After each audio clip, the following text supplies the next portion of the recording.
Hey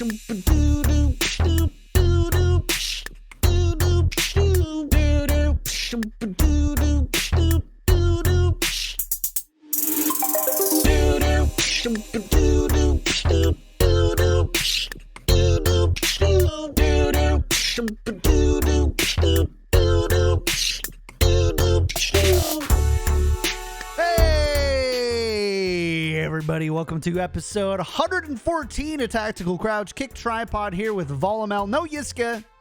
Just one more episode without Yiska, I believe, and then we will be back. Pre-show was fun today, Joe. Once I got you away from just answering everybody's Overwatch questions, and we could just talk about anime. It's just so much fun. Yeah, I'm I could participate. Weirdly enough, rediscovering my inner weeb and enjoying getting lost in some worlds at the moment. So yeah, it's been fun kind of rediscovering that part of my media consumption, if you want to call it that. That's the hardest part with just picking up any show, especially like an anime where there's like 150 episodes or something. Yeah, it's like, are you willing daunting to invest this or not be caught up for another 2 years? So you either have to like make it a like serious hobby to watch that show, or you need to or you need to be okay with the fact that I won't catch up with this until halfway through 2021. Yeah, that's the kind of worry too, is like you don't want to say anything to anybody that like you don't really know. Like I worry about saying exactly what show I'm watching, especially on Twitter, because then you get people that like don't mean to spoil things, but then they like say things like, "Oh, have you gotten to the part where like blank happens to blank?" And you're just like, "No, I haven't, but thank you for telling me." Yeah, you can't do that. Never do that, chat. Yeah, it's tough. Yeah, I'm sure nobody means to. Somehow, you ask like, "What's the latest thing that you've been doing?" Yeah, you've been watching. It's tough. But Tower of God's new. So everybody can catch up right now. It's a great one to like. It's true. That and Demon Slayer are kind of the two big new ones in probably the last couple of years.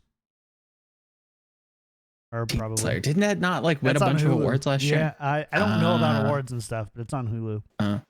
It might be on Crunchyroll. Crunchyroll? Probably. I don't know. Yeah. Have you gotten to the part where Yiska leaves? Yeah. It's my favorite arc, personally. He knew that we're going to talk about anime, and so he's like, I'm not here to hang out with you. Yeah. He's like, oh, that's that weeb weekend. Oh, gotta go. See, yeah. That's the thing. It's like he's secretly just the biggest weeb. Yeah, I mean, there was a few episodes where he only spoke in Naruto metaphors. It's true. So, I don't know. Believe it. We should do an anime episode or an anime book club. I would totally do an anime podcast with you and Yiska. I would totally do that. That would new patron perk. Woo! There we go. The anime episode. Or the anime show. That would be fun. Yiska's still on the hook for doing an Evangelion podcast with Maid, because he's never seen it. So I don't know. Maybe somehow that gets tied in. We can rope Maid into coming on. I don't know. We'll see. All right. It'd be fun though. It'd be a good one. Back to business though. Back to the business. Got some business to handle. We do. I do have some bad news. We did not get partnered. We missed a stream last month, and so we only had 11 streams. We needed 12 streams at 75 concurrent viewers or more. We had 11, and they're like, apply again in a couple weeks when you're at 12 or more. You should do it. So, kind of good news, kind of bad news. At least it didn't say like you didn't get enough of that, and we don't like your content. Yeah. They're just like, hey, you didn't stream enough. We want more streams. So, if we are back to grinding, partner, and the best way to do that, we stream Monday, Wednesday, Friday at noon at twitch.tv/kicktripod. Monday and Wednesday are the Overwatch shows, and Friday is the Valiant shows, and we could use everybody's help in viewership there. So it's a great way to support, and it's totally free. They also do look closely at subscription numbers and keeping those consistent and keeping those growing. So, we're in the middle of a pandemic, and 2020 can honestly just go itself. Most So like definitely. there's no obligations anywhere, and Oh, we still have our Patreon up too as well. yes. But if you do have like Twitch Prime, which is a free sub, and you want to toss it our way, we really do appreciate it. Otherwise, go to patreon.com as well as a great way to support. And a lot of people ask like, what's the best way to support you where you guys actually get the most of the money? Because Twitch takes about 50%.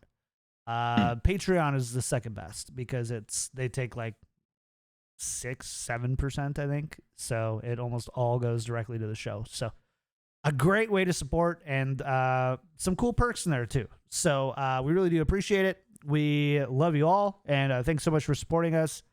Hopefully in the next couple months we'll be partner, and then we can stop bugging you about it every week. Let's get into the news, though, brought to you by our patron producers: Battle Crab Pin, Lolshin, Charlie L, Audio Compass, Pork Chop, Sammy, Kasha 67, Coochie Kopi, Shara Picasso, Nathan, Your Misery, Hunter Tane, Refined Bean, Rex Zane, Roger B, Fabled Steven, and Owen. Thank you. Y'all are the best. Our patron producers are amazing. If you like the show, want to support, patreon.com/tacticalcrouch. That's it. Why is Yiska showing so much neckline? I know, right? That little hoe.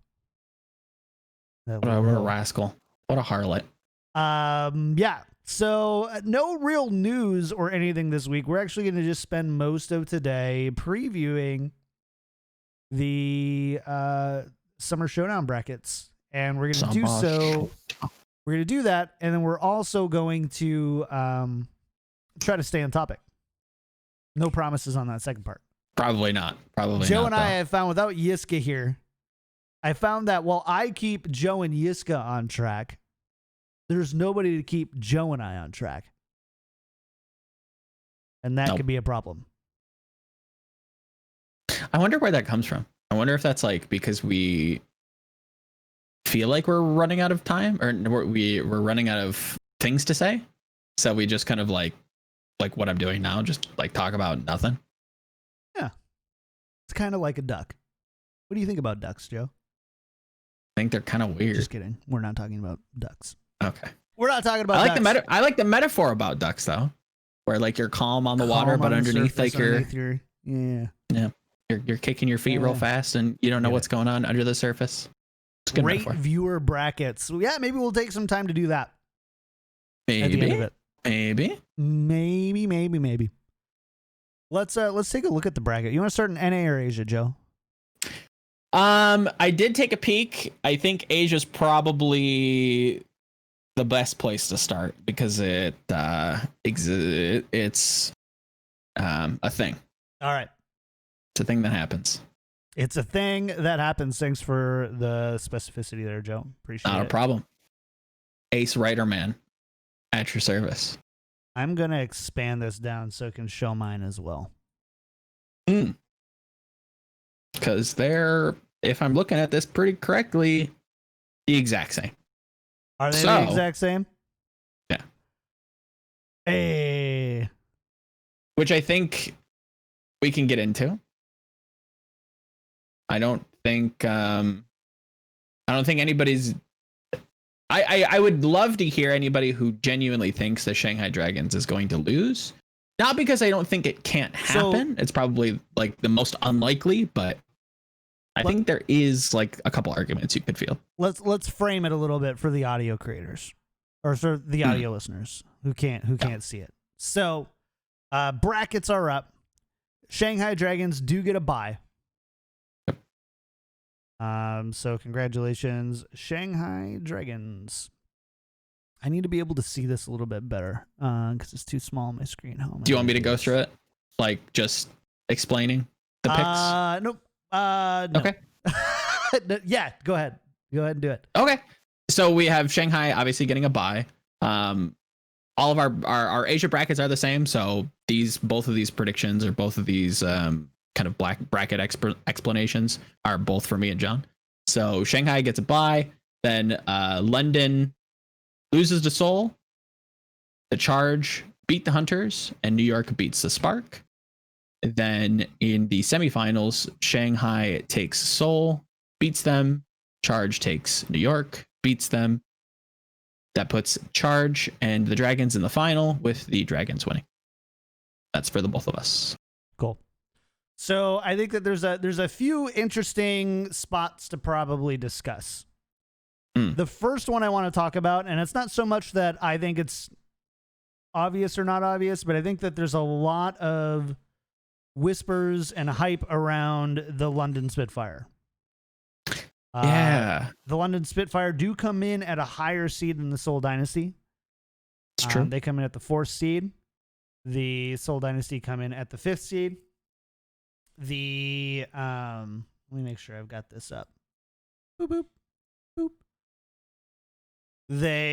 So the London Spitfire, they 3-0'd the Spark last week, and I think a lot of people raise their eyebrow at that and say, hey, they might actually be really good, despite losing to Shanghai and NYXL 0-3 and 1-3. Yeah. So where do you stand? I know you were talking a little bit about before the show, before I made you talk about anime, is you were talking a little bit about the London Spitfire and how you aren't quite ready to bump them up in your rankings. Yeah, I think it's them and the Spark. Both are getting a lot of praise. And it's not to say that I think it's completely undeserved, but I think it's going past what at least I saw. So to kind of frame this, we have to kind of start with London, and we look at like their journey to the Summer Showdown, right? So they lose 0-3 to the Shanghai Dragons. Nothing to see there. Very understandable. It's Shanghai. Not a big deal. Then they play Chengdu, again, a team that is not good, period. Like, can do well in certain circumstances. I think that without the hero pool, and again, this is in week 20, so they're still kind of restricted with the hero pools and struggling to figure out exactly what that was going to be. A team that isn't going to do well in that specific hero pool. They could play double shield, but it's not the same. It's not on the same level as I think other teams. So again, not a big win there for London.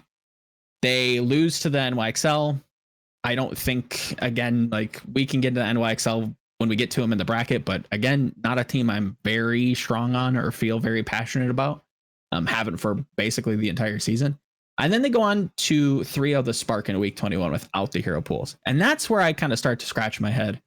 And I think that's why they get a lot of praise, because I think coming into that match, a lot of people thought the Sparks win over New York was a big, like, statement win. And I think framing this whole argument, you kind of see where I'm worried or like not on the same wavelength. Because if New York isn't as good as I think people think they are, and Spark beats them, and I don't think Spark's very good, so London beating them convincingly, and I think if you actually watch that game, I don't think it's as convincing as it seems. It's a lot of throwing back and forth, and it feels like just 3 best of ones. It's not, but it felt that way. It felt like teams, they were just battling back and forth. It was messy. It didn't feel like a coherent series where it's like, oh, a team like takes it, momentum rides out, they 3-0, they look dominant. It didn't look like that. It felt like there were a number of times the Spark could have actually won like a map and then didn't, or like close out like a round but didn't, and like overextended or misused an ult or got picked. Granted, again, it's Glister, so you have to give him commendations there, but I think those 3 teams in general, maybe New York being like the least affected, like I'm not as big on. I don't think they're as good. I think London has looked better progressively from moving from NA to Asia. I think they've grown a lot, but I still don't think they're a very good team. They've got a little bit of an X factor going on. There is this little bit of like unexpected performance bumps that we see from London from time to time, where they're like, oh, like they're like, I would not be surprised to, like, especially if they went up against a team like NYXL. I actually, like, they would be my dark horse in that one, where it's like, hey, John, you have to pick an upset here. It'd be like London over NYXL. I don't feel as confident doing that over Seoul. Yeah. I think you were kind of saying this before the show, and this is something that I said during the May Melee when we were discussing our brackets last month. I said, Seoul, I think, is performing decently well, and I think that they perform even better in these tournament type situations. And we're I think we're gonna see. I think that's enough to put them through. Unfortunately, they're on the same side of the bracket as Shanghai, and so that's not going to take them very far. But it will take them over London. I think it's not to say that London can't win, but this is kind of a read from me as well, where it's like, okay, Seoul might be hard to read in hero pools in the regular season, but given the time, given the stakes, if I feel like I have the right read on how Seoul operates and how some of these players have operated throughout their entire careers, I'm sticking to my guns with them, and I think they kind of play into or play up in playoff scenarios, in pressure situations. I think they actually really exceed expectations in playoffs, and I think they are going to beat London. I think it's definitely possible to see an upset there if they somehow slip, or maybe the meta shifts on them and they don't get a good read. Maybe if they, it seems bizarre to say that they can't field a meta, but there again, we've talked about in the regular season thus far how Seoul really doesn't do well in a lot of these dive compositions. And if Genji is going to be that big of a deal, it's not to say they can't field a good Genji.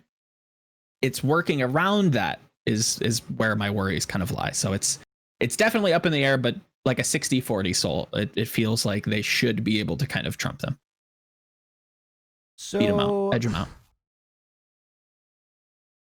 Yeah. Not a big fan of the London DPS line either. I think so. We do have the odds on these, thankfully. It is 72-28 in favor of Seoul. Seoul 72. That's a little bit strong, but which is kind of the point, right? Again, betting odds are not likelihood to win odds. No, so that's it's okay, not. chat. It's okay. Yes. It's if it wasn't enticing to bet, then you wouldn't bet. Chat, I wish I could be positive with Chengdu, but we'll get to them, okay? I wish I could.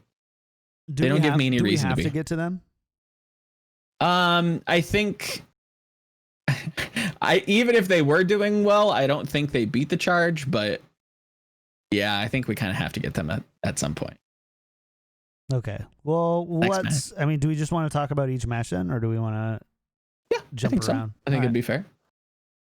So, granted, a lot of these like lower bracket matches probably won't like go on for too long, just because it's like, well, this team's good, this team's not. What do you do?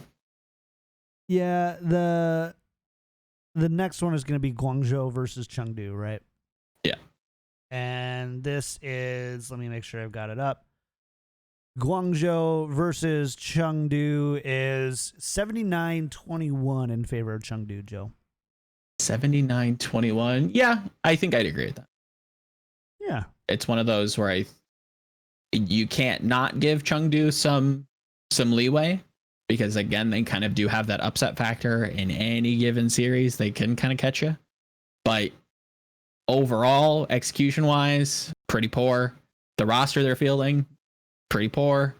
Their read on last week, pretty poor. Yeah,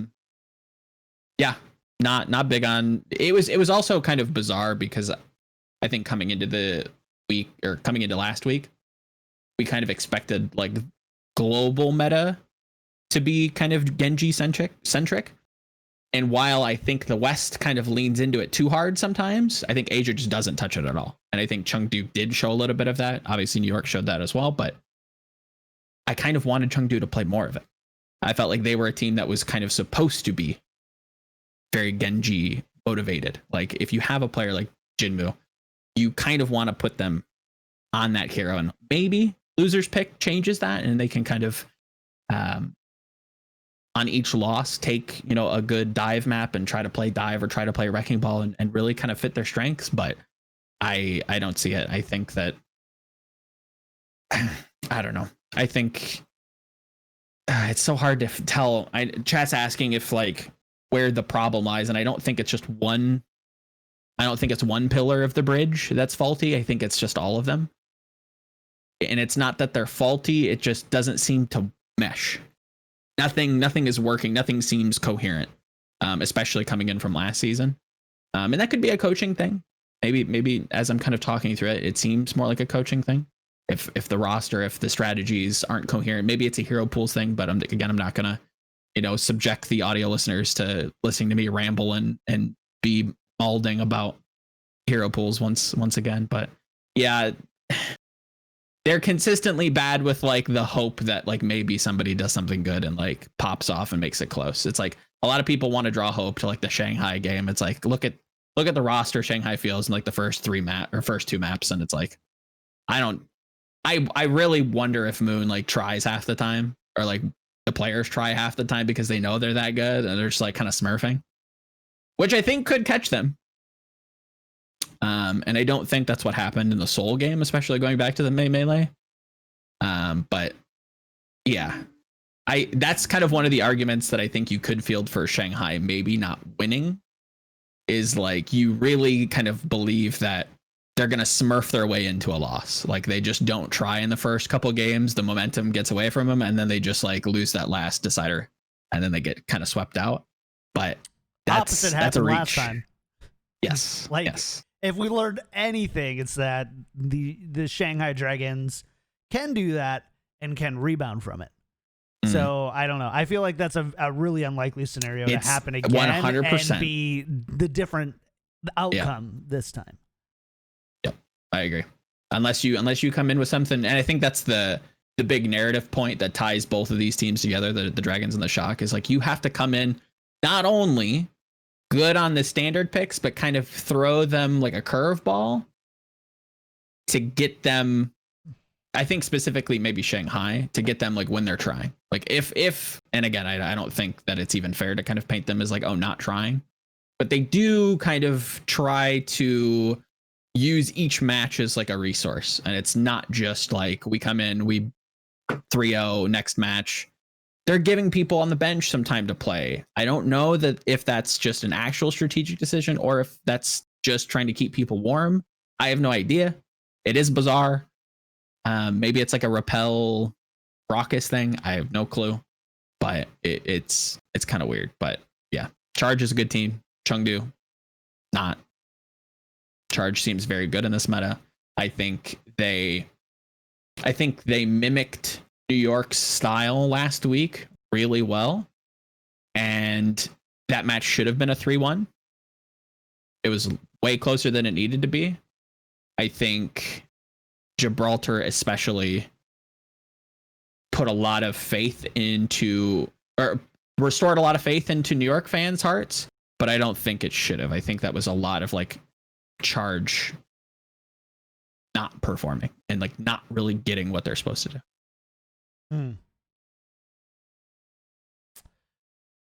Prophet wash. No, Prophet's not wash. Stop it. Stop, guys. He's not lazy. He's not washed. Joe, guys. Don't do it. Don't stop gaslighting Joe. He can't handle it. He is still the GOAT. He can't handle it. So what's the next one from that? It's gonna be the Spark versus NYXL, right? Yeah, Spark New York. Spark New York. And is there that much to say about this one?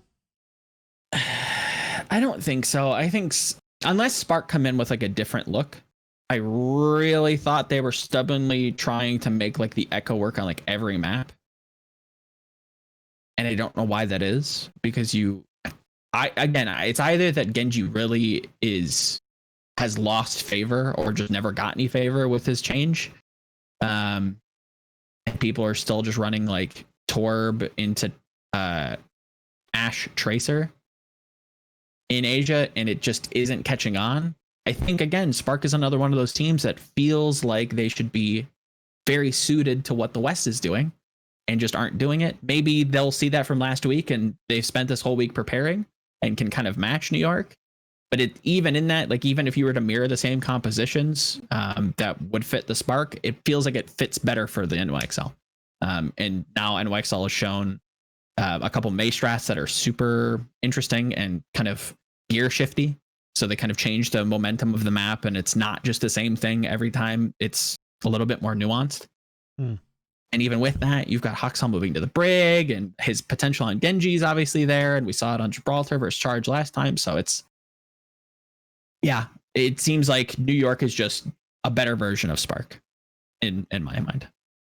They have a wider breadth of strategy. They feel like they should be better at even the same strategies that the Spark are. The Spark haven't looked good in my eyes. And yeah, this should be pretty simple. Simple. I think overall the quarterfinals I think for both. Oh my god. Both regions are pretty. The OBS just freaked the F out.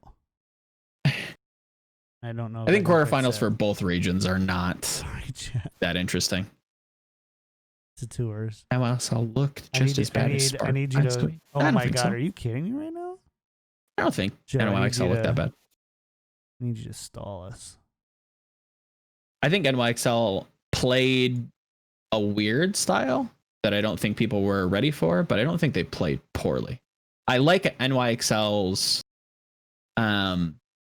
I wouldn't say tailored strats, but they've been pretty creative all year, and it showed in their charge game. I think they have a good head on their shoulders. I like it a lot. The bracket's coming. We just have a little bit of technical difficulties, but if you had any questions, you can definitely toss them in chat. The new OBS like messes it up where my mouse literally freezes when I'm trying to resize sources. They have two main supports enabled, Huxel and Brig. It's upside down now. What does that say? Lol W. Again, Huxel's a very, very good Brig player, so I don't think it necessarily says anything. Just means that you have a really talented player on your roster. Dude, I want to die. All right. But yeah, Charge is a good team. You OBS. NYXL is good enough. Joe Shanghai 90% versus either London or Seoul. All right. So that's why we weren't raptured. Yeah. Let's go to the bottom part of the bracket. Bottom half of semis. Mm-hmm. Okay. And let's talk about NYXL versus Guangzhou. This is a rematch of last week. Yes. And where the Charge still beat them. Yes. And they should beat them again. Should beat them again. Again, I don't think, as somebody brought it up in chat, the Temple of Anubis kind of throw by New York. Yeah. Again, this is a team that I think this will be a good game, right? I think this will probably be the most interesting game that we see from Asia, barring any kind of like Seoul or London like overperformance and they take Shanghai close for some reason. I think Charge in New York is going to show a lot of strategies, a lot of different maps. It's going to showcase how Asia views these maps, because I think New York's going to throw a lot of different stuff at them. They're going to throw dive on, good dive maps. They're going to play Sombra comps with Genji in a dive setting. They're going to play Tracer Ashe. They're going to play possibly maybe some Genji Widow if that makes its way to Asia. But again, it's tough to say because don't have scrims. But yeah, this seems like Charge. If we're to look at last week's game and kind of use that as a litmus test or like a study, it feels like Charge can adapt and like mimic the compositions, especially the May comps that New York was throwing at them well enough that they shouldn't be caught off guard by that. And I still think they had like a good fundamental understanding of how to like catch their dive. I think that literally the last fight on Gibraltar, they just kind of threw. I felt like the tanks just like ran off in front and just completely split apart from the team and split a fart. They just got doubled. Split a fart. They got farted on. Spit a fart. They got tooted on. Do you think this is a good point brought up in chat, because we are back to loser's pick. Do you think that loser's pick could have an effect and advantage for NYXL? I don't think so. Unless if New York really doubles down on their kind of May comp, and last weekend, if you weren't there, had like a really fun and insightful kind of look from former All coach OptiDux and looking at how New York is controlling space by not being super proactive, but being able to flip the switch once like a line is crossed. And that May pick really could throw people for a loop. So if they refine that and use that as like a loser's pick and force that comp and force either Charge to answer it or mirror it. Maybe you could see some more upset potential, but even then, going back to last week, the Charge felt pressured into doing that, especially on Temple, and they still kind of came out with the win. You could kind of chalk that up to New York choking, but I think they've done it. I think Charge did it well enough and like not force New York to show their hand, but New York kind of showed a card in their hand. And I think with that and the scrims, you should be able to kind of, I think Charge won't be caught off guard and will be very prepared to deal with these May comps. So, and they looked prepared to deal with the dive.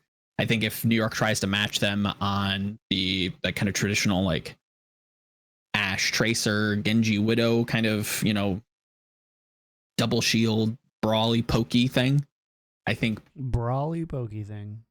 I don't even know what to call that. I don't know exactly what kind of brawly archetype that fits. Brawly pokey thing. I like it. That's my favorite Pokemon. Brawly poke. It's not a thing. I just made it up. All right. Fair enough. Okay. Yeah, I think this. Yeah. So this next match is where things get a little bit interesting. This is it's a rematch of the grand finals from May Melee. Seoul Dynasty versus Shanghai Dragons. And this is a close one last time. Yeah. But is it wrong to feel like Seoul kind of lost a step this last month? See, I came into this month, or like the summer, because it feels weird calling like June this. I don't know. Regardless, their match against New York, I felt like was super close, and I was actually very impressed with Seoul, but I was also impressed with New York.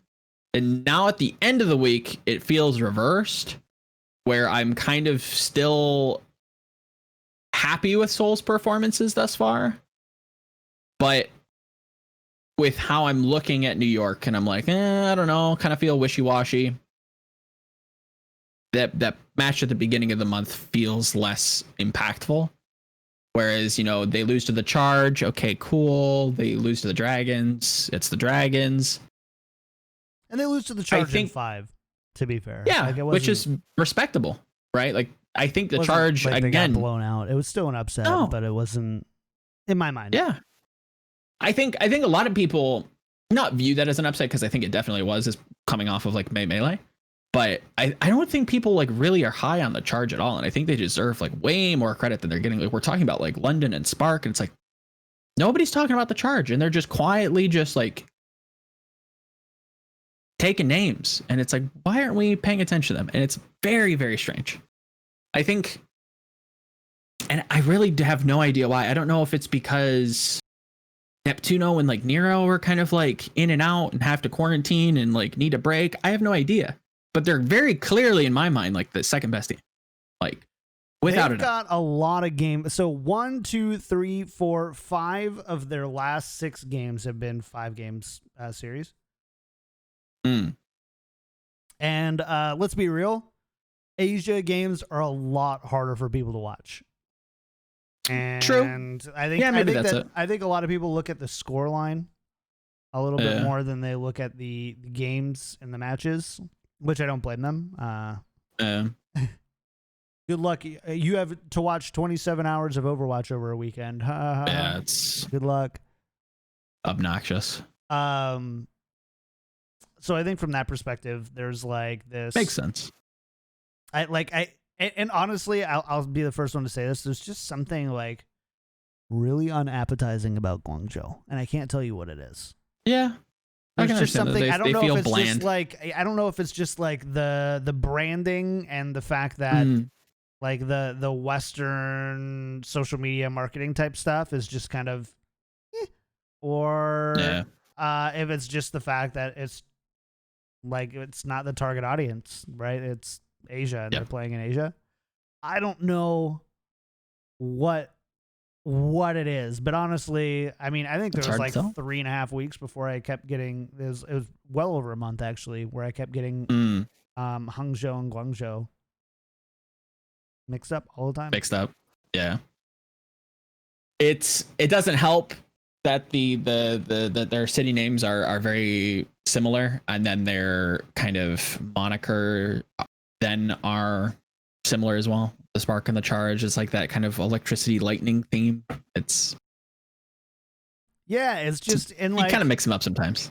it feels really weird to be like, oh, people don't care because of their branding, because like there's it doesn't. I think that like is a part of it, but it's probably, like you said, just hard to catch the games. You're probably lethargic watching them. Yeah. Again, I agree. Like, I'm not big. Like, I don't feel any kind of way with the charge. I just think they're good. That's it. Couldn't tell you how the players are. I think Neptuno has always been kind of like an outspoken and very honest person. Nero is, again, come from the West, so feel very kind of connected, and maybe not connected, but attached to them. And you have opinions about them, but like the rest of the team, outside of just like performance opinions, yeah, it's tough to get a read on exactly who the team is, what they do. I don't know. Good team. Second best team in my mind in PAC. So I also think that, so not think, but remember too that Guangzhou took Seoul to 5 maps in the monthly melee, or the May melee yeah, tournament bracket. So like, yeah.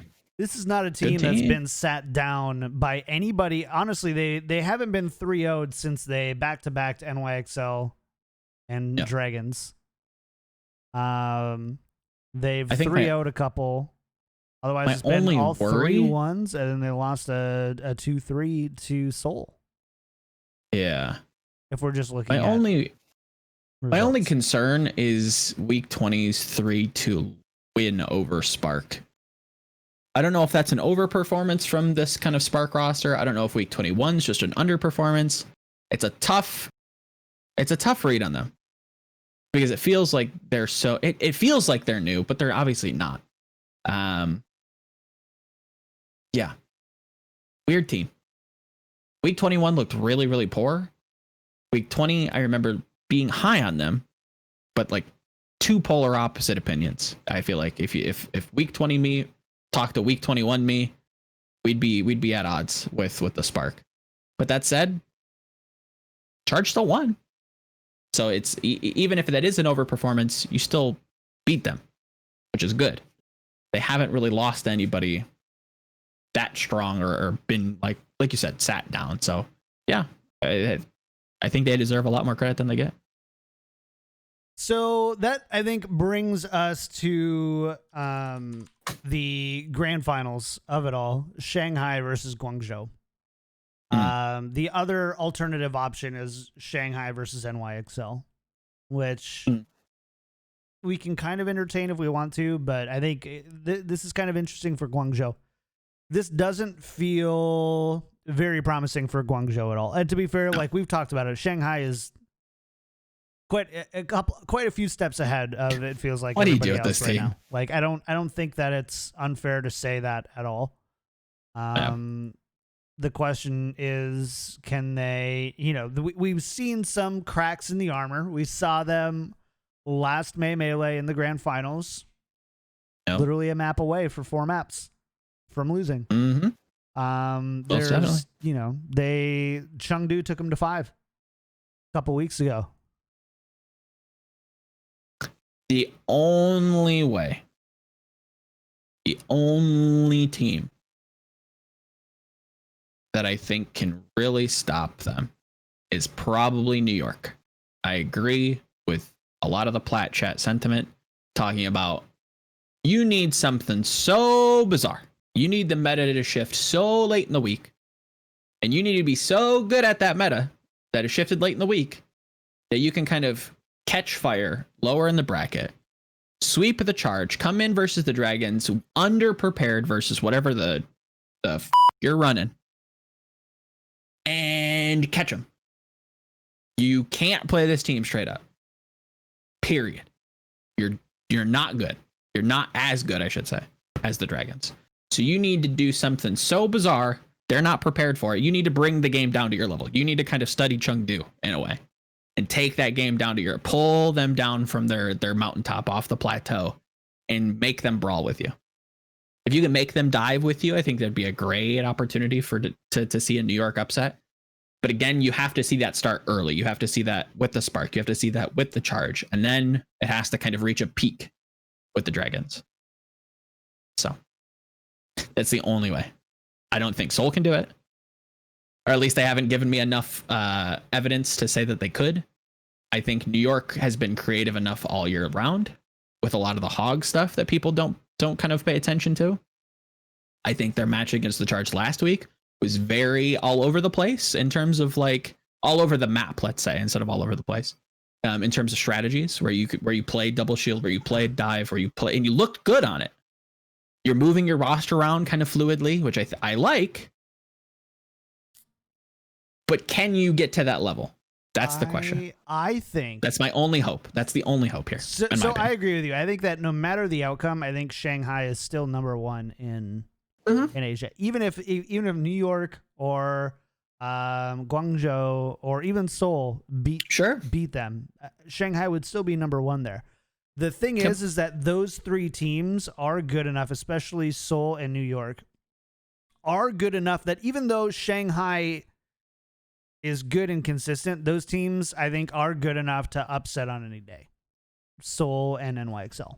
I think honestly they could upset any team on any week. Sure. If they, it's not like if they really want to, but you know what I mean, right? Like it's just like if the stars align in the right way, there are worlds in which Shanghai will walk away and they don't lose. It's just how close the Asia region is, especially among those top 2 or 3 teams. Even though Shanghai, I think, are, again, considerable steps ahead of these other teams, those steps are kind of like a diminishing return in how that actually translates to tangible map wins and results, I think. And I think that we've seen that with Shanghai, with Chengdu. I think we saw it with Seoul. I think we saw it with London last month. There's definitely room for a team to play the right game. And, Shanghai doesn't have to do nearly as much. Doesn't have to, they don't have to play 3 matches. Yep. They pretty much only have to prepare for Seoul. I don't think that they would prepare for London. So then, from there, they're just kind of like, are we going to play Guangzhou or NYXL? Yeah. It should be a Shanghai win, but it's Asia, man. It's Asia. I could see it. And we didn't see an upset at all in final results in the Asia bracket last time. Nope. Right. I think the only upset was just Seoul going as deep as they did. And looking as good as they did. Well, true. You obviously stole the crystal ball and when you don't slapped us. Just had the reads, and we were not gave you the Carol Baskin. Faithful. Yes. Buried you under the sewer. That tiger be snacking in apparently. The septic tank, or whatever. I don't know what it was anymore. Man, what a crazy. Doesn't Tiger King feel like? Dude, Tiger King feels like the most 2020 experience across the board. But like this fever dream of like nonsense. Like in like 50 years, when we're like at the twilight of our lives, we're gonna look back at Tiger King and be like, that's exactly how everything felt every day. It was just an episode of Tiger King. Do you? I also I was thinking about it. Tiger King came out just over 2.5, 3 months ago. Yeah, it's only been 2.5, 3 months. A century. It feels like it's been because of how crazy this year's been. Yeah, years. I wonder if the average lifespan of people experiencing 2020 will go down. It's I wonder if there's going to be studies on our brains for this year, because it feels like the craziest year. I just can't do it. All right. Weird time. Let's hop over to the NA bracket, shall we? I've got to set this up really quick. Now this is where things get spicy. It is. We do not agree. Stuff gets spicy. Well, okay. We disagree on arbitrary thing. I think there's only one thing we truly disagree on. Okay, and we're gonna get there. I have to make sure. I have to open this up on Yeah. a separate thing because it's too small. My OBS thing. It's all Gucci. Then I need Picante. to Yes. update the Hello, chat. I'm looking at you. See you. the thing. So NA bracket, we start at 45 minutes. Not bad. Making good time. Why did that?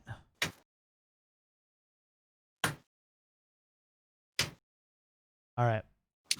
NA is going to be good, though, I think. I think there's going to be a lot of messy games. Messy, fun games. Yeah. So let's start with so let's see. Our first disagreement. So LA Valiant versus Toronto Defiant. We both say LA. Yep. Not a whole lot to add there, is there? And Toronto's a dumpster Not fire. really. Toronto Is a dumpster could be fire. the worst team.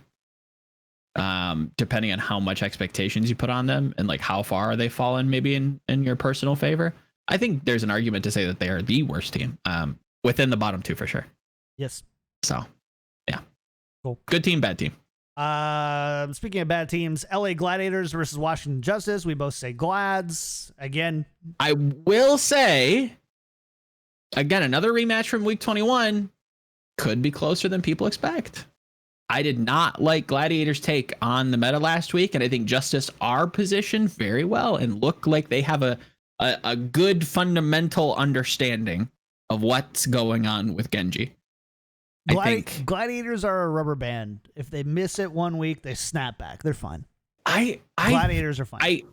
I see why people say that, but I genuinely believe they're on the downswing. I think this is going to be a lot closer than people expect. It might not look that way in match results like it did last week, but a team like the Gladiators should not be having such a hard time putting away a team like the Justice. No matter the meta, no matter, you have good players now. You have Kevster. You have a good team. You have good coaching staff. You should not be struggling. Even just losing maps to the Justice, that's rough. That's rough in my mind. So I think this will be close. I still have Gladiators making it up. You're going to take a shoulder check to the jaw. You keep talking like that. It's fine. You know, I'll pay for my sins one way or another, but you know, it's tough. I'd be remiss if I lied. And that's how I genuinely feel about the Glads. Very hard to read. And I think on a downswing. I think hard to read. I don't agree on a downswing. I think a fair take. All right. Kind of like Atlanta. They feel like Atlanta. So the next one is really interesting. Florida. This is the first time that we disagree. And this is Florida Mayhem versus Houston Outlaws. And I'm going to be honest. I'm taking Dream's word for it. Again, going back to last show, I think a close game, closer than maybe people will expect. I think people will completely write off a lot of what Florida did and just like, oh, well, they were just forcing Genji. And I think that's fair. Like, you probably shouldn't be running Genji on Junkertown, and they did. Still tried to like make it close, and to be fair, they did. But to me, that showed a wide variety of good comps. Like, they still made it close. I think Houston can win, but it's more of an ask on their front to be able to match them either with the Genji, to match Florida with the Genji, or bring out something different. And that's difficult on this number of maps. Granted, it's not this short a time because they kind of knew it for like the last week, but with that, again, we're still kind of in hero pool, so I'm sure the meta has and where you're putting the resources and things are being refined as we speak, so it's shifting and people are still learning exactly what to run where. And then to ask a team to kind of innovate on that, it's tough. I still think Florida's a fantastic team. I think very, very good. Every time I think that they could slip up, they don't.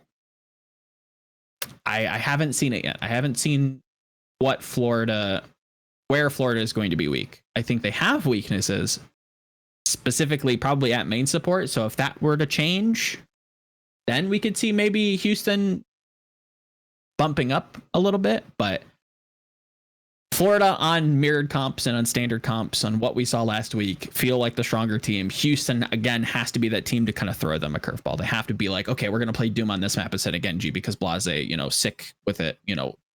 That's where it's going to be. And I think they can do that with loser pick. And that's why I think it's going to be close. But at the end of the day, it's going to go back to Florida. They're going to get that pick. They're going to win. Listen, man, there are some things. I'll be honest. My speeches are not nearly as eloquent as yours, but in the time that it took you to write that speech, I'm just hanging out in my office here as king of the match picks. It's true. And how you do that, you gotta find those matches. You gotta see the upsets. You gotta look at the players. You just gotta call it. Call it how you see it. So basically, Joe thinks that Dream's full of shit. That it wasn't a coaching loss. I think it was. I think it was a coaching loss. Was that game? Mm-hmm. Yeah. Oh. Last week, we had this conversation on the air. Yeah, this was more for Florida's though. This was for Florida though, where I'm like, Kookie, what are you doing? Why are you playing Genji on Junkertown? This feels like if I'm remembering the conversation correctly, it felt like if Florida were to lose, it felt like Kookie lost that.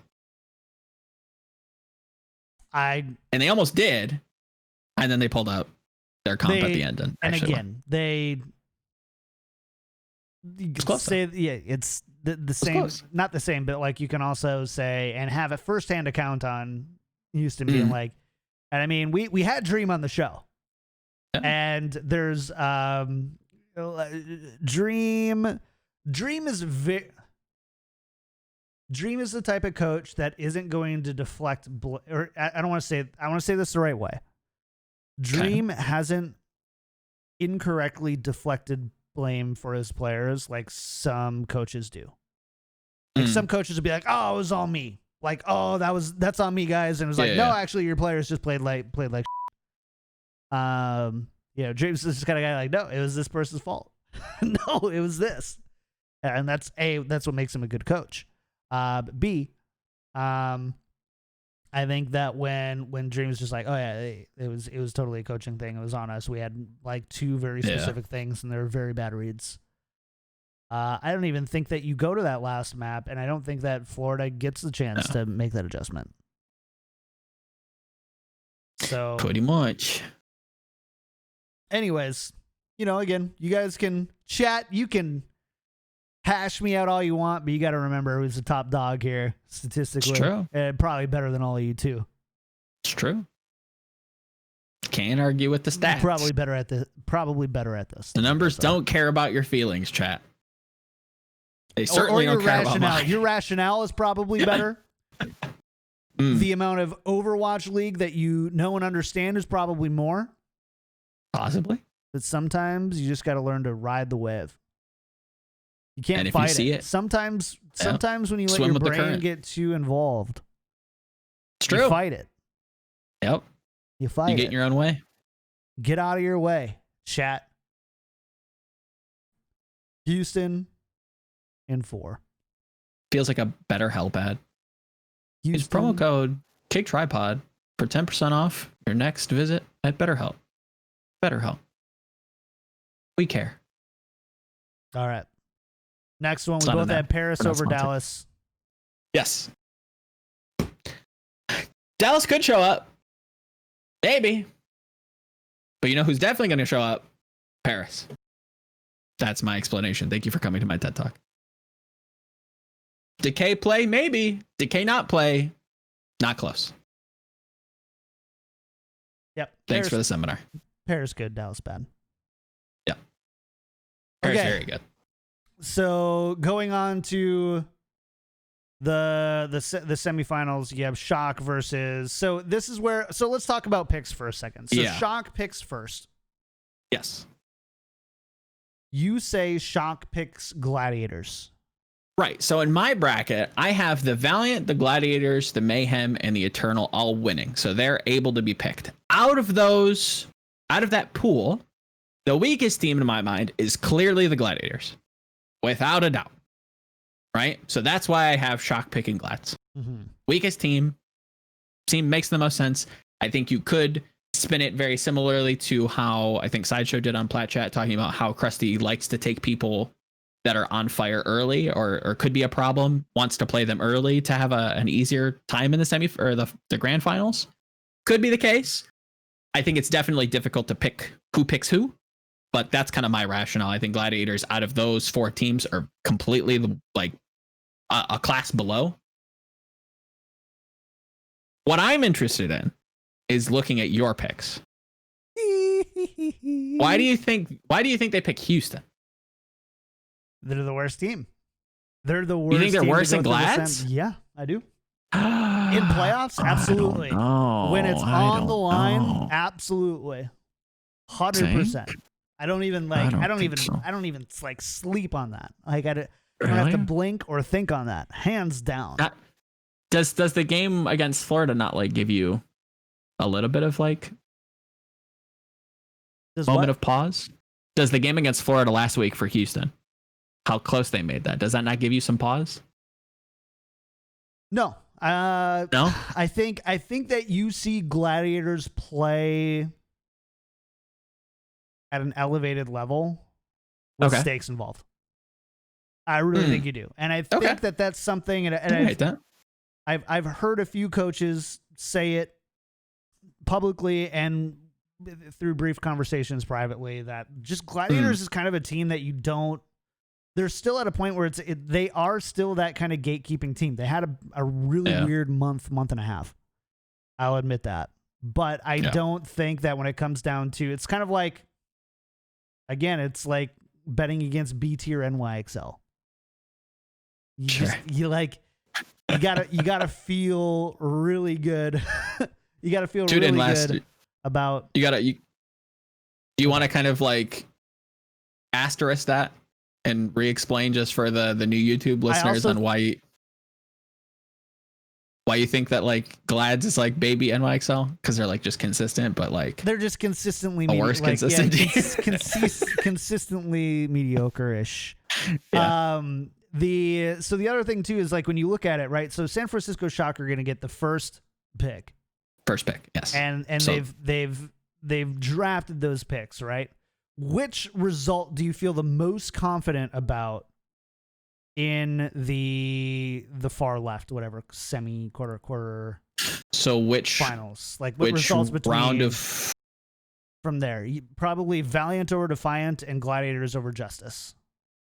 Those are the 2 results you probably feel the most confident about. Yeah, I guess. I think if in terms of like confidence checking, I think it would definitely be Valiant over Defiant, then Glads over Justice, then Paris over Dallas, and Mayhem over Outlaws. I think in that order, and in terms of confidence. Like, I think I'm the most confident in the Valiant beating the Defiant, and I'm the least confident in the Mayhem beating the Outlaws. So you also are able to allocate the most time to that, knowing that Gladiators they're not going to lose to Justice. Like, I'm sorry, like, yes, the Toronto Defiant may be the worst team in the league, but the LA Valiant don't win any awards for consistency or not throwing. The Justice, it's like the Gladiators are not going to throw against the Justice. Yeah, they shouldn't. They're not. They shouldn't. I don't know. I think I'm not confident in that team. Like, if I could, like, numbers won't do justice to how, pun intended, not intended actually, to how close I worry about the Glads Justice game. I really don't think Justice are going to do it, but Tuba's kind of nice with it. Tuba looked kind of good. He went off in one match. And played against Boston too. Everybody's riding this Tuba train. Like, get off of it. I'm all for. I'm all for being psyched about Tuba. I'm all for it. He did play against Boston. I'm excited. I would agree with 1 week. He had one good week. I agree with that, and that is an overreaction. But the week was kind of good. He's kind of nice. I mean, like, I don't know. I wish we could go back and I could just immediately index and remember every single player who had one really good week. I agree. 1 week is not something that should swing predictions, and that's why they haven't. But I do worry if he could have another good week following his last good week. I don't know. So anyways, I'm not confident in the Glads. Not confident. I think Gladiators is a really safe pick for Shock, and I think it's. I also think that Gladiators is the most consistent team to prepare for. So even though they aren't technically the worst, I would still take them first over any. You take Glads or Houston? Sorry, Houston. Okay. Yeah. So I gotcha. Houston. So that's why people aren't wanting to take Gladiators. Okay. So you got Houston, and then Atlanta Reign. So the next one you go. This one was tough. I think pick Valiant. is And this is something where, and we just we flip these around. Yeah. A bit. Let me ask you this then. Maybe this will help me. Out of the winners in the lowest part of your bracket, so the Valiant, the Gladiators, the Outlaws, and the Eternal, can you rank those teams in terms of how good you think they are? Sorry, which ones? So the winners of the lowest part of your bracket, the Valiant, the Glads, Outlaws, and Eternal. Power rank those 4 teams for me. Valiant, Glads, Outlaws, Eternal. The winners of your lowest part. So from top to bottom. Yeah. Eternal, Glads, Valiant, Houston. Oh, you think Glads is better than Valiant? Am I understanding that? Yeah. Get off of it, dude. I love the Western team. Absolutely. No. Battle for LA me all day. Mr. Horseman. The Rapture. Gotta take you now. You gotta look at my record, man. You can say this is dumb or stupid all you want. You gotta look at my record. It's a hot take. It's not the take that you're ready. Clearly, I think chat is not ready. I'm not even ready for this type of truth in their lives right now, and I get it. True. It's 2020. He's speaking the gospel. You want to hide into this little world that makes sense, and is clear cut and defined and black and white. And you have to do is go to overwatchleague.com/schedules and standings, look at it for 5 minutes, and be like, "Oh, these are the good teams and the bad teams now." Stop it. It's 2020. Things are different. Yep. It's time. It's time for what? The Gladiators to elevate. Wake up? It's time for you to elevate your level of thinking. And I don't care. There's nothing. I'm saying it, man. I'm bullish, not just on the Glads, but how the Gladiators are perceived among teams. I don't think they're perceived well. We're just talking to different people. True. It's possible. You said you had Paris, Glads, Valiant, Houston. Was that correct? Sorry, what? The order of your teams. Paris, Glads, Valiant, Outlaws. Yeah. Okay. So I switched Gladiators and Valiant. So Valiant, second worst team. Dude, Atlanta I think picks them. Valiant is just trash. I dislike Valiant so much. Obviously, they're not the trashiest of trash. I know chat's gonna actually fight you on that, and I know they are because they make really great social media and shoulder content. Okay. Hold on. Let me. I'm a white knight for a second. I think they have looked weaker. I think they are underperforming, and I really worry about them if Genji really does become, if the West severely leans into the Genji. I don't know. I don't think they have a strong Genji to be able to feel that. They can still play Trace or Ashe, but because this is loser pick, they're not going to be able to play that on every map, as well as some of these Genji teams. I think Atlanta can be one of those teams. I think Paris could be one of those teams. Granted, again, I'm just throwing out teams, not looking at the bracket just yet. But the Valiant, I think in this particular meta, are not as good as everybody just wants them to be. But across the season, I still think they're up there. So to John's point, while I don't agree with the outcome, I see where he's coming from. Sorry, I'm Valiant are a little bit. I know. They don't get it. So Atlanta Valiant, huh? And you have the Valiant winning. Run me through that. You got run me through this one. This is not like attrition here. This is not how you can't run it this way. Let me pull how does it play out in your eyes? What do you think the Valiant do wrong or right? Or what do you think the Atlanta Reign do wrong or right? Oh, the Atlanta Reign are trash. Again, I'm not mad at. No, it's just, but no, it's I'm not mad at it, but they did kind of look good. Granted, it was Vancouver.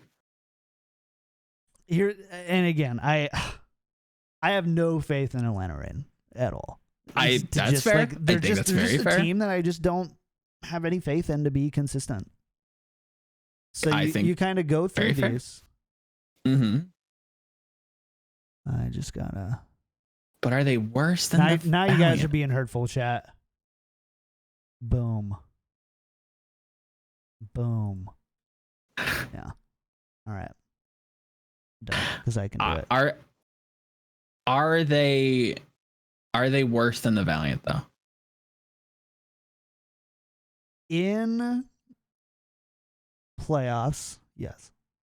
In this in match, playoffs, yes. In this match, yes. So in your mind, is this another team that kind of like rises the occasion, like Seoul-esque? No, they just Reign. Just I don't know why you would really pick Reign against anybody? Any team that's not Dallas, Justice, Defiant, Titans. Okay, let me throw this at you. Granted, and this is completely hypothetical. Decay Dallas, right? So with Dallas or with Decay in the starting lineup for the Dallas Fuel, does that team beat the Atlanta Reign?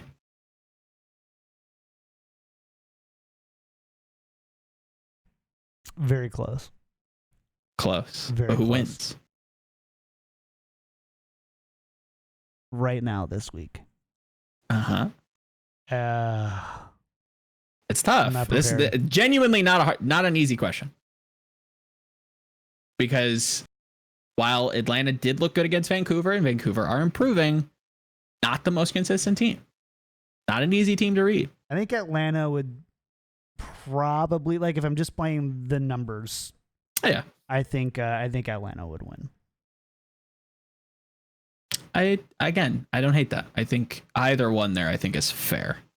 But without Decay, who wins? Without Decay on that starting lineup for the Dallas Fuel. Reign. Right. Okay. Does do the Reign beat the Outlaws? Not again. For audio listeners, we're not looking at the bracket, and I'm just like picking John's brain. He's just humiliating me. I'm gonna have to. I'm just hypothetical. I might just like turn off comments for this episode. Just my turn off. I like it. I think this is a this is a good one. Chat doesn't like it. They're being mean. Chat doesn't like half this. Chat's being mean. I say. It doesn't. I'm gonna want to quit after this week. I can tell. No quitting. I might quit. I might take. Do we want to move on to the third pick? No. So what was the one? So you said Atlanta, Houston. Yeah, I think Atlanta. Ooh, I don't hate it. I think these are tough games.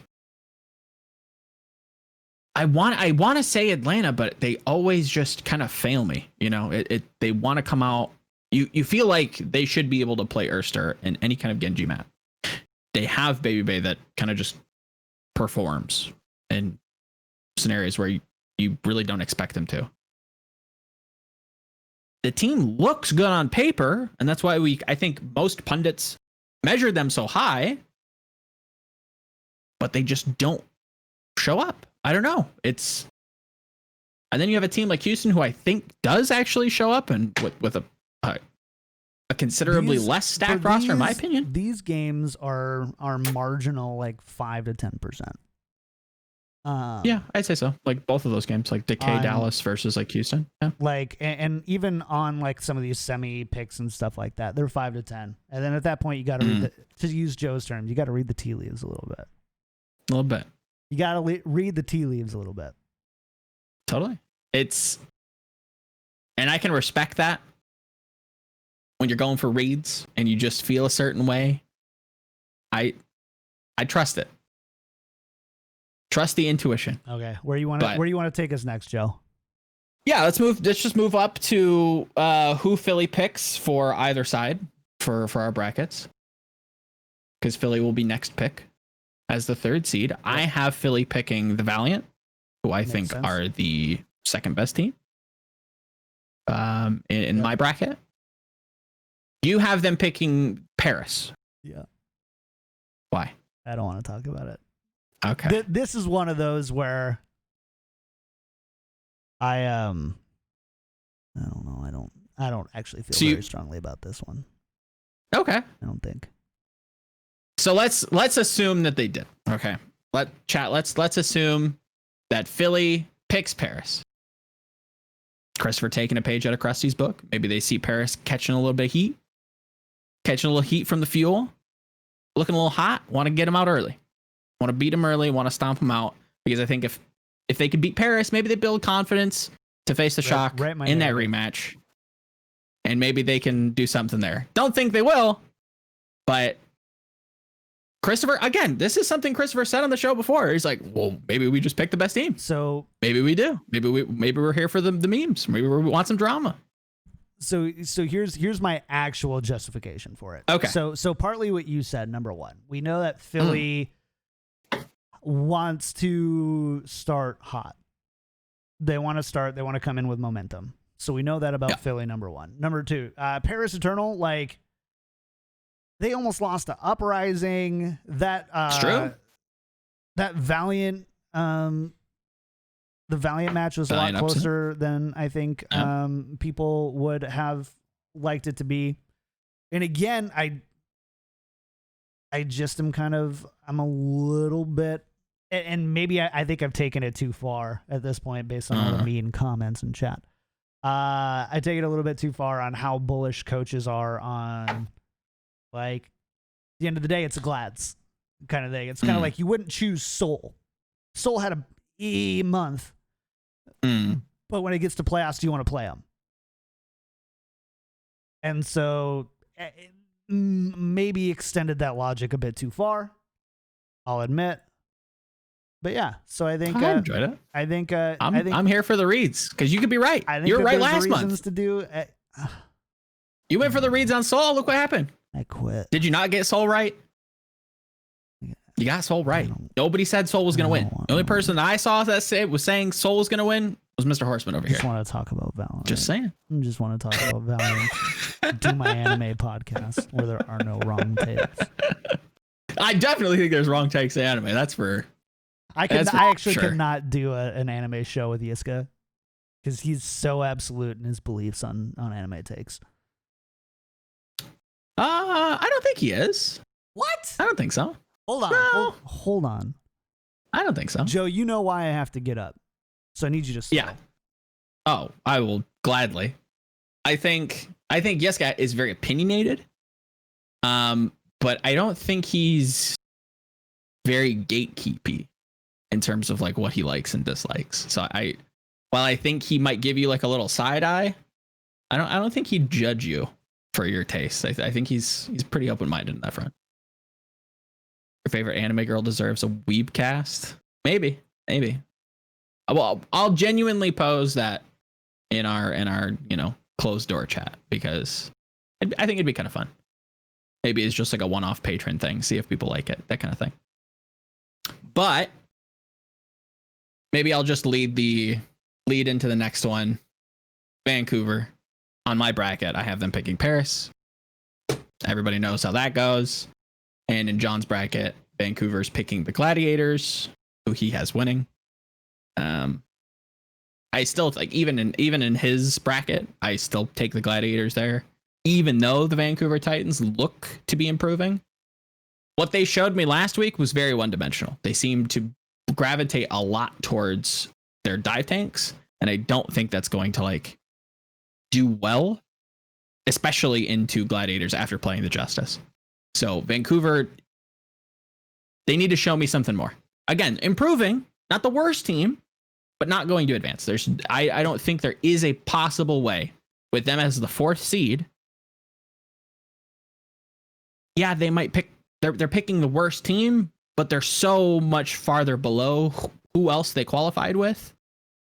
It's not happening unless, again, heart attack rules apply. Unless there's like some sort of bizarre meta shift within this last week that the Vancouver Titans just seem to just get. I don't see them beating anybody in this bracket outside of maybe Defiant. Do you want to know a take that is going to tilt everybody? I'm here for it. If Shock, or if basically, so imagine that we stay exactly the same, but Houston does win, but we go through kind of your type of seeding for picks. So we end up seeing Vancouver versus so we end up seeing, well, actually, let's say this. So let's say that Vancouver ends up playing Houston. I don't think that would happen. I don't think it would happen. In a world where the Titans play the Outlaws, could beat Houston. Oh, it's gonna tilt everybody. It's gonna tilt everybody. I don't think so. I don't think so at all. I don't think that world exists. It doesn't again, exist. unless there's just a drastic meta shift. I'm just kidding on that. Chat. So I'm just kidding. I think Dream would come for you if you genuinely believe that, and I don't think that. Yeah, I didn't believe that one for a second. The rest of them, I could maybe believe that one. Nah, Vancouver does not deserve a 4th seed. I'm happy that they're performing as well as they are, and I'm happy they're improving. Hats off to the coaching staff and the guys there, but I don't think there's a team they beat in this lineup. I don't even think they beat the Justice right now. I think the Justice actually look, again, quite good. They beat Defiant. One match. But I think that's close. Chat. Old one match Joe over here. One match Joe and Justice are all the way up. Vancouver would beat Justice. Vancouver? I don't know. I don't like the fact that Vancouver last week looked very scared of the double shield lineup. They seem to be very dive centric. Wasn't a fan of that. Was not a fan. They got a couple good maps for it. Let's see. Actually, let me not smoke the ganja. Lijiang Hanamura watch point. Yeah. Traditionally. Yeah, I'd say so. I think maybe it's just the maps they got. It's possible. I don't know. I still don't think, like, even execution wise, even if that point's bunk, like, execution wise, Titans are just not there. Vancouver would beat Glads. Okay. Let's calm down, guys. Let's simmer down. We're getting to molten levels of takes again. And I'm not ready for it. I need some ice in my life. Somebody needs to cool me off. The good news is the back half of our bracket, exactly the same. Basically, no matter what happens. Yeah. Shock in the end. Fusion in the end. I need to relook at how Plat Chat got Paris to the final. Because I really want to see that. I really would like to see Paris right now because I think they're leading the meta. I think Shock really didn't get to show anything. It felt like just Ons won them the game, as reductionist as that is. It felt like Fusion. I think it was just Bren. Fair. Yeah, but that's also like a team that's strong, right? You don't beat strong teams with one player. But you can if they hit 56 crit accuracy, though. Okay, and this is something that Christopher said. I'm going to be a one-game Andy here. Christopher said on the podcast in the past is that Fusion gave Ons the opportunity to get 56% crit accuracy. There's were part shots of me. he shouldn't have. There was a lot of those shots he shouldn't have even been able to take. Some of them I agree with. A lot of them. I don't think a lot of them. I think this was just. I guess we have to define a lot versus some, but right. I would say. Take 20 I would say out. slightly more than half of those shots he took, you can't possibly play the game for. Sure. Unless you're like. I would say take 20. I would take 20 out of the whatever 54. Well, I mean, it was just 56% of the shots. I don't know the total number of shots he took. So so I would say let's just say that there were 50s. I don't know, whatever. I don't know the number. But yeah, probably 30 to 40% of those shots away. Yeah, I still think that what I would be much more interested in that match, because if you listen to the last show, if not, I'll reiterate my point. I think the Fusion really never got to play the game. As much as that maybe is, the shock setting up Ons for plays, if that's Ons just individually hitting these shots, maybe a little bit of column A, a little bit of column B, whatever it was, the Fusion never got to play the game. You were coming into fights a player down. But you almost have to negate I don't even have a good read. You almost have to negate that as like an outlier result. You almost have to put an asterisk next to that and be I think you should. I agree. We probably can't analyze based off of this. Sure. But with that said, that game doesn't give us much to analyze. Ons hit some heads. Fusion didn't get to play the game. It's hard to get a read on both of them. So it's I still think Shock is incredibly good and probably will win the entire event, but I don't know how to feel about Fusion. And I think a lot of people are very down on them because they just got bodied by the Shock, but I don't think getting bodied by the Shock is bad. This is the best team in the West by a long shot. In Fusion, kind of battling for second to fourth in this weird tie, right? Where it's Valiant, Mayhem, Fusion, Paris, possibly, with how they're doing right now. I'd love to see, again, to kind of bring it back, I'd love to see Paris against Shock in the final. I don't know how you'd get there, just because of how difficult they're going to look in the, round of 12? So going into quarters, they're going to be last pick, and they're probably going to play Titans, right? Unless somebody does some bold stuff. In your bracket, if Christopher and the Fusion really do want to put their money where their mouth is and be I want to play the best teams at all times, and we're just going to use this as a learning, example, and they pick Paris and Paris beats them, which historically they tend to do. I mean, they're going to end up having to play them in the semis anyway, right? Who? Fusion will have to end up playing Paris in the semis. Anyway. Not necessarily. The way, if you look at my bracket, the way that I kind of think about it is that because Paris, in my mind, is the strongest team coming out of the round of 12, they're going to be picked last. So they're going to have to be playing the Titans, and will be on the same side as the Shock. I closed. So you still get to see the game, but it's not in the grand final. I'm just completely ignoring that point. But I'd like to see it as the grand final, because it feels like a grand final match, because I think Paris probably will be the Mayhem of the Summer Showdown. If we look at the Mayhem and their progression and their kind of level up in the Melee, I think that's Paris this tournament. I think this tournament we get to see how good Sparkle is, how good this roster is, how good the DPS line is, all the different styles that they can play to a very high degree. I think they'll be the only team to challenge Shock, and even then the Shock is still going to beat them. That's just how dominant. Unless, again, and I wrote an article about this, if you were to beat the Shock, how would you beat them? With the roster they have right now, you would need a meta that is shifting. So within this last week, it'd have to be completely new. It would have to be double projectile, like Genji Echo stuff, or Genji Pharah, or Echo Pharah stuff. And the Shock literally just can't field it. You have Rascal. That's it. You don't have anybody else that could feasibly play projectile. You want to go for a blast from the past? You want to put Twilight on Pharah? I guess you could, but that's going to be a tough ask, and that's already just the stars have to align to see the Shock look weak. I think Paris the only team that's going to challenge them, and it's not going to be close.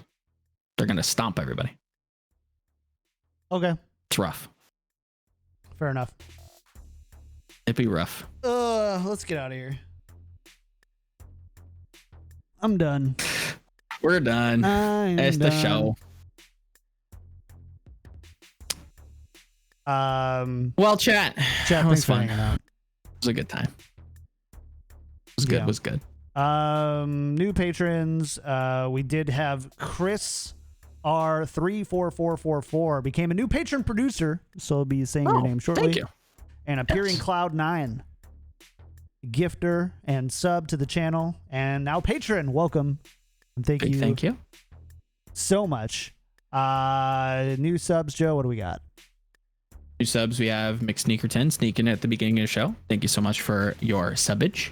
Zave Crave, I believe I'm saying that right. Hopefully that I didn't say anything completely obscene there. Don't think so, but thank you, Zave Crave. Sounded like a 90s like snack food. Jabon_14, thank you for your gifting of the subs and or subbing. I'm not sure exactly what you did, but thank you so much for your support. Coppers, Quiznos Bear with the 5 gifted. Big thank you to you. And then Chris coming in with a sub as well. So support all around. Thank you so much. And if you can't sub, you could always be like Jules_8850, go on iTunes and leave a 5-star review. It helps us with discoverability and people finding it on the old podcast platform over there on iTunes, and helps us out. So if you can't sub, you don't have any bits, don't have Twitch Prime, you can always go to iTunes and support the show that way if you feel so inclined. Yeah.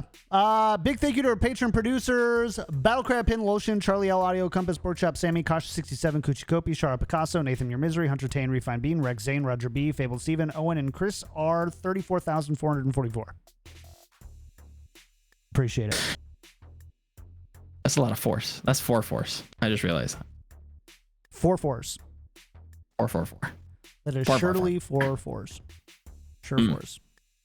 Sure force. Sure force. Shout outs for the week, Joe. Where can people find you? Go. Yeah, socials everywhere at Volamel. I think after this show, I'm reviewing the T1 Nerd Street Gamers tournament from Valiant. So that's today. So that'll probably be out tomorrow on GG Recon. And then this weekend, I think that's when I'm doing my contenders review. So gonna be looking through contenders, looking for some hot names, some good players to look out for in 2021. And that's pretty much the content for this week. Sweet. As for me, you can find me everywhere at Kick Tripod, Twitch, Twitter, and YouTube. Thanks for hanging out, guys. We'll see you Friday for Spike Drop. If you want to help us get partnered, we'd really appreciate you coming by and hanging out with us. Otherwise, we'll be back on Monday to see out how wrong I was. We will see. See you Friday or Monday, guys. Bye.